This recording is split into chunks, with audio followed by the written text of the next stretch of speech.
હું આ કાર્યક્રમને આગળ વધારતા આપણી કાળેલામાં રહી અને હાલ મુંબઈ રહેલા છે એવા જ્યોતિષ ગીતા જેની યુટ્યુબ ચેનલ ચાલે છે એવા હિંમતદાદા દવે અને એનો આખો પરિવાર એ સતત ચિંતિત હોય છે કે મારું ગામ, મારા ગામના કામ એ હંમેશા ટોચના સ્થાન ઉપર રહે છે અને ગામના દરેક કામમાં એનું યોગદાન છે એ કાયમ માટે રહેલું હોય છે અને ભૂદેવોના આશીર્વચન જો લેવામાં આવે તો ક્યારેય કોઈ કામમાં છે એ નિષ્ફળતા પ્રાપ્ત થતી નથી. એવા હિંમતદાદા હાલ મુંબઈ છે, પણ તેના તરફથી આ દંપતીઓને એક શુભેચ્છા સંદેશ આપવામાં આવ્યો છે. આ સમૂહ લગ્ન સમિતિ અને વેલનાથ મંડળ જ્યોત મંડળના જે સભ્યશ્રીઓ કામ કરી રહ્યા છે તેને બિરદાવી રહ્યા છે. એવા દાદાનો એક આશીર્વચન રૂપી પોતે હાજર નથી રહી શકા, પણ આપણી વચ્ચે એક એને ઓડિયો ક્લિપ મોકલી છે. તો ભૂદેવોના અને એના આશીર્વચન લેવા એ આપણા માટે એક સૌભાગ્યની ઘડી કહી શકાય. તો એવા આપણા જ ગામના હંમેશા ચિંતિત કાળેલાની હંમેશા પ્રગતિ થાય એવા વિચાર ધરાવનાર અને આપણું સૌનું ભલું ઈચ્છતા એવા હિંમતદાદા દવેનો એક ઓડિયો ક્લિપ છે, એ આપણે શાંતિથી સૌ સાંભળીએ. મહુવા તાલુકા સમસ્ત ચુવાળિયા ઠાકોર સમાજ આયોજિત વેલનાથ જ્યોત મંડળ કાર્યાન્વિત કાળેલા વેલનાથ બાપાની જગ્યામાં આ 7મો સમૂહ લગ્ન સમારોહ. આ સમૂહ લગ્નમાં 22 નવદંપતિ પ્રભુતામાં પગલાં માંડી રહ્યા છે અને આ 22 નવદંપતિને ખૂબ ખૂબ આશીર્વાદ, એમની ઉપર દેવી દેવતાની અસીમ પ્રસન્નતા રહે, એમનું ગૃહસ્થ જીવન દિવ્ય અને મંગલમય હો. મંગલમ ભગવાન વિષ્ણુ, મંગલમ ગરુડો ધ્વજમ, મંગલમ પુંડરીકાક્ષમ, મંગલાય તનો હરિ, સર્વ મંગલ માંગલ્યે શિવે સર્વાર્થ સાધિકે, શરણ્યે ત્ર્યંબકે ગૌરી નારાયણી નમોસ્તુતે. આ સમૂહ લગ્નમાં મને 7 વર્ષથી આમંત્રણ આપવામાં આવે છે, પણ સંજોગો વશાત એકેય વખત હું આવી શક્યો નથી. અને આ વર્ષે પણ 21 તારીખે મારા એક અંગત સંબંધીને ત્યાં જનોઈનો પ્રસંગ હોવાથી હું આવી શક્યો નથી. આવવાની ઈચ્છા હતી અને ઈચ્છા છે, પણ હવે વાત ગઈ આવતા વર્ષના સમૂહ લગ્ન પર ને આગળ જેવી ભગવાનની મરજી. આ સમૂહ લગ્ન એ સમાજની એકતાનું એક પ્રતીક છે.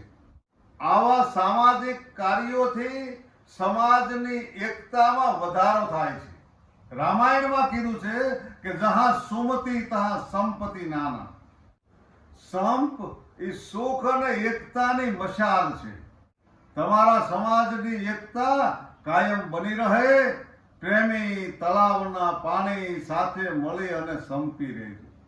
આ સમૂહ લગ્ન એ તમારા સમાજનો દર વર્ષે થતો એક સમાજનો સેવા યજ્ઞ છે અને આ યજ્ઞમાં બધા તન મન અને ધનથી સહયોગ આપતા હોય છે.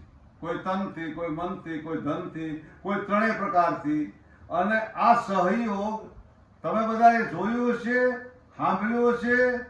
ગામડામાં રાંદલમાંનું તેડું કરતા હોય છે કોઈ ગ્રહસ્થી, એને ગામડામાં રાંદલના લોટા તેડ્યા એમ કે. અને જે ગ્રહસ્થીને ઘરે રાંદલમાંનું તેડું કર્યું હોય એની આડોશ પાડોશના અને ગામના બૈરાઓ ને દિવેલ પૂરવા જાય છે. એ જ રીતે આ સમૂહ લગ્નમાં તન મન ધનથી જે સેવા એ આ સમૂહ યજ્ઞનો એક દિવેલ છે. અને બધા જ પોતપોતાની રીતે આમાં સહયોગ આપે છે. આર્થિક સહયોગ આપે છે, ખૂબ સહયોગ આપે છે. આ આર્થિક સહયોગના સહયોગીઓને ખૂબ ખૂબ ધન્યવાદ. મનથી જે કોઈ સેવા આપે છે એને પણ ખૂબ ધન્યવાદ. અને જે તનથી સેવા આપે છે એને પણ ખૂબ ખૂબ ધન્યવાદ. અને તનથી સેવામાં ખાસ કરીને વેલનાથ જ્યોત મંડળના ઉત્સાહી અને સેવાધારી કાર્યકરો ભાઈ શ્રી લલ્લુભાઈ ગોળકિયા, ધનજીભાઈ વાઘેલા, શેઠ શ્રી હસુભાઈ ગોળકિયા, વજુભાઈ બોલારિયા, આનંદભાઈ ગોળકિયા, ગોળકિયા પ્રવીણભાઈ માસ્તર સાહેબ જે સ્ટેજનું સંચાલન કરે છે અને સારું સંચાલન કરે છે, આ બધાય સમાજનો જે આ મંડળ જે છે, જ્યોત મંડળ, વેલનાથ જ્યોત મંડળ, એ એક સમાજનો એક સંઘ અને સમાજને એકતામાં ટકાવી રાખવા માટેનો એનો જે એક પ્રયાસ. જો કોઈ પણ સમાજ હોય, આપણો સમાજ નહીં, કોઈ પણ સમાજ, અને સમાજમાં ખેંચાતાણી નાની મોટી હોય, ઉષાતુષી હોય, જસ અપજસ હોય, માન અપમાન હોય, પણ એ બધું એક બાજુ રાખી અને સમાજને ટકાવી રાખે, સમાજને ટકાવવાનું જે કામ કરે, એ સાચો આગેવાન છે. તોડતા તો બધાને આવડે, પણ જોડવાનું જે કામ કરે એ સાચો આગેવાન. તો આ મંડળને ખૂબ ખૂબ ધન્યવાદ. કાળેલા ગામનું ગૌરવ, કાળેલા ઠાકોર સમાજનું ગૌરવ, કાળેલા ગામના સરપંચ શ્રી હસુભાઈ ગોળકિયા, એનું નામ હસમુખ છે અને સદાય હસતા જ હોય છે. મને જ્યારે જ્યારે મળ્યા મેં એને હસતા જોયા છે અને હું એને આશીર્વાદ કરું છું કે સદાવાર હસતા રહે અને ભવિષ્યમાં કોઈ મોટા ગજાના એક નામધારી નેતા બને. સમાજનું ગૌરવંતું નામ ભાઈ શ્રી વલ્લભભાઈ ગોળકિયા, સમાજના એક શ્રેષ્ઠી શ્રી. એનું નામ વલ્લભ છે. વલ્લભ એટલે પ્રિય, બધાને પ્રિય, વલ્લભ. અને વલ્લભભાઈનું નામ લીધું છે તો એક નામ લીધા વગર હું નહીં રહી શકું, જે નામ અત્યારે હયાત નથી. પણ જો આ 2026માં હયાત હોત આજ સુધી, તો આજ આ મંચ ઉપર એ વ્યક્તિ ગુજરાતના મોટા ગજાનો એક નેતા બની અને બેઠો હોય, અને એ નામ ભાઈ શ્રી બંસીભાઈ ગોળકિયા. એવું જ એક સમરણ મારા પ્રિય સ્નેહી ગામના જૂના મોટા સરપંચ શ્રીની ચેતનાને પણ યાદ કરી લઉં. અન્ય મોટા ખોટોડા નગવાડિયા સાહેબ, કુંડલાથી જીંજુવાડિયા સાહેબ અને સમસ્ત ઠાકોર સમાજ, આ બધા જ ખૂબ સદભાગી બનો, સદકાર્યો કરો અને તમારા જીવનમાં ખૂબ સુખ સંપત્તિ પ્રદાન કરો અને વ્યસનથી દૂર રહો. મેં એવું સાંભળ્યું છે કે ગુજરાતમાં અને એમાંય સૌરાષ્ટ્રમાં કેફી દ્રવ્યો સિવાય તમાકુના માવાનું વ્યસન ખૂબ વધ્યું છે. અને એમાંય મને અહીંથી વાત કરતા પણ સંકોચ થાય છે, દુઃખ થાય છે, અને દુઃખ સાથે બોલું છું. ખાસ કરીને સ્ત્રી વર્ગમાં આ તમાકુ માવાનું વ્યસન પ્રસર્યું છે. તો આ વિડીયોના માધ્યમથી મારી એક બ્રાહ્મણની માતાઓ બહેનોને નમ્ર વિનંતી કે જો તમે માવા ખાશો, તમાકુ માવા, તો તમારા છોકરાઓ ખાશે. તમે ના નહીં પાડી શકો.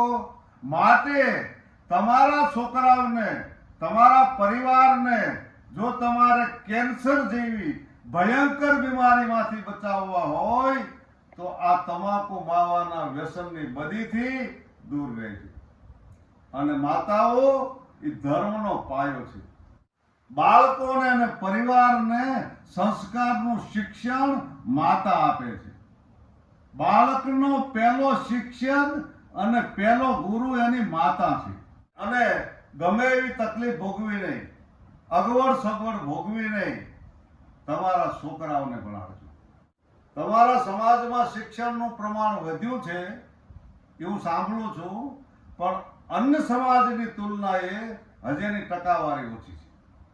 પણ જો રફતાર હોય, દોડ હોય અને દોડમાં મહેનત હોય તો આગળ પણ નીકળી શકાય. તો તમારા છોકરાઓને ખૂબ ભણાવો અને તમને સરકારશ્રી તરફથી અનામતનો લાભ મળે છે. આ અનામતનો લાભ લઈ તમારા બાળકોને સરકારી નોકરીઓમાં લગાડો. અને હું એવો આશીર્વાદ કરું કે તમારા બાળકો, તમારા છોકરાઓ આવતીકાલે શિક્ષકો બને, મંત્રીઓ બને, પોલીસ બને, આઈપીએસ અધિકારીઓ બને, આઈએસ અધિકારીઓ બને, વકીલો બને અને રાજકીય પક્ષના મોટા ગજાના નેતાઓ બને. અને એથી આગળ વાત કે તમારા છોકરાઓ ભણી ગણી અને પરિવાર સાથે વિદેશમાં વસવાટ કરે. હું વિશ્વના 25 દેશ ફર્યો છું. આ વાત હું મારી મોટાઈ બતાવવા માટે નથી કરી રહ્યો. શાના માટે કરી રહ્યો છું એ આગળ તમને સમજાશે. હું 25 દેશ ફર્યો છું વિશ્વના. વિશ્વની અજાયબીઓ જોઈ છે, ખૂબ ફર્યો છું, ખૂબ આનંદ માણ્યો છે. પણ મારા જીવનમાં એક વાતની ઉણપ રહી છે, એક વાતનો રંજ રહ્યો છે. અને એ વાત એ છે કે આટલા દેશ હું ફર્યો ને વિદેશમાં કોઈ દેશમાં મને મારા ગામનો કોઈ પરિવાર નથી મળ્યો. અને હું આશીર્વાદ કરું કે તમારા છોકરાઓ ભણી ગણી અને વિદેશમાં પરિવાર સાથે વસવાટ કરે.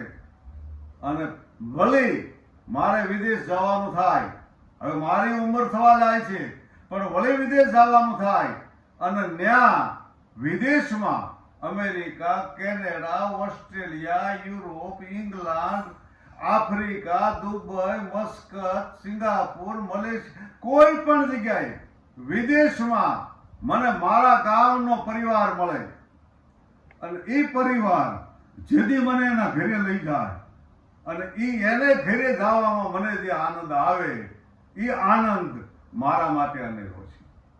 બસ ફરી આ 22 નવદંપતિને ખૂબ ખૂબ આશીર્વાદ. આ જગ્યા એ તો નાથ સંપ્રદાયની જગ્યા છે અને નાથ સંપ્રદાય એ શિવનું સ્વરૂપ છે. કાને કુંડળ, જટાધારી, શિવનું મૂર્તિમંત સ્વરૂપ. તો ભગવાન ભોળાનાથ, સદાશિવ, ભગવાન મહાદેવ આ બધાની ઉપર ખૂબ ખૂબ કૃપા કરે. નમામિ શમીશાન નિર્વાણ રૂપમ વિભુ વ્યાપકમ બ્રહ્મ વેદ સ્વરૂપમ નિજમ નિર્ગુણમ નિર્વિકલ્પમ નિરીહમ ચિદાકાશમાકાશવાસમ ભજેહમ નિરાકારમ ઓમકાર મૂલમ તુરીયમ ગિરાજ્ઞાન ગોતીતમિશમ ગિરીશમ करालम महाकाल कालम कृपालम गुणागार संसार पारम नतोहम तुषारादि शंकाश गौरम गंभीरम मनोभूत कोटि प्रभाश्री शरीरम स्फुरन्मोल कल्लो लिनी चारु गंगा लसद भाल बालेन्दु कंठे भुजंगा चलत कुंडलम शुभ्र नेत्रम विशालम प्रसन्नाननम नीलकंठम दयालो मृगाधीश चर्मांबरम मूंडमालम प्रियम शंकरम सर्वनाथम भजामि प्रचंडम प्रकृष्टम प्रगल्भम परेशम अखंडम गदम भानुकोटि प्रकाशम त्रयीशूल निर्मूलनम शूलपाणि भजे हम भवानी पति भावगम्यम कालातीत कल्याण कल्पांतकारे सदा सज्जदानंद दाता पुरारे